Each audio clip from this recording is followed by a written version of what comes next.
Hey guys, nandito pa rin po tayo sa Laloma, Quezon. So, maganda rito.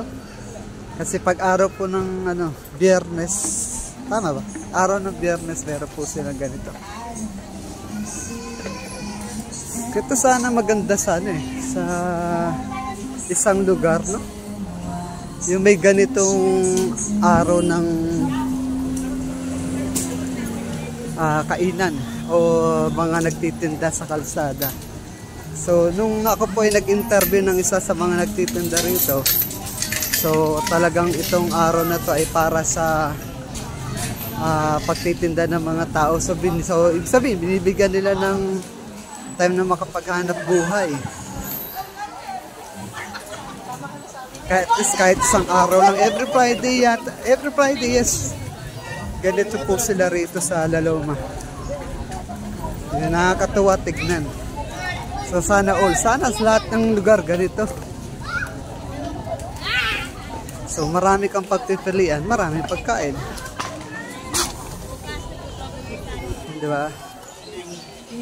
So titikman natin mamaya yung mga pagkain nila. Ito po yung mga paninda.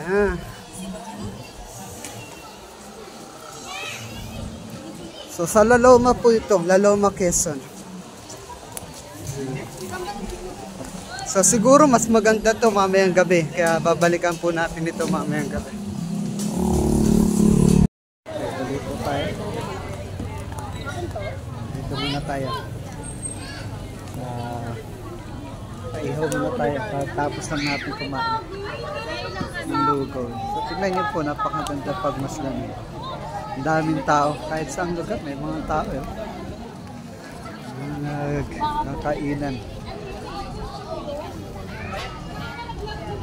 So sana sa lahat ng lugar ganito pag Friday o kahit isang araw lang, at least yung mga tao may pagkakakitaan sila.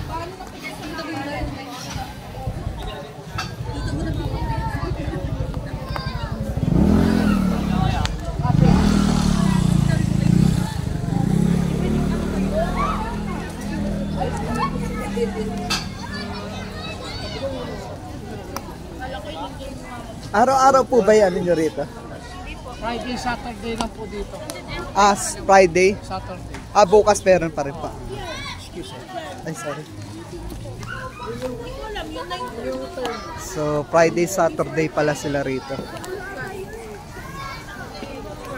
Saya, diba?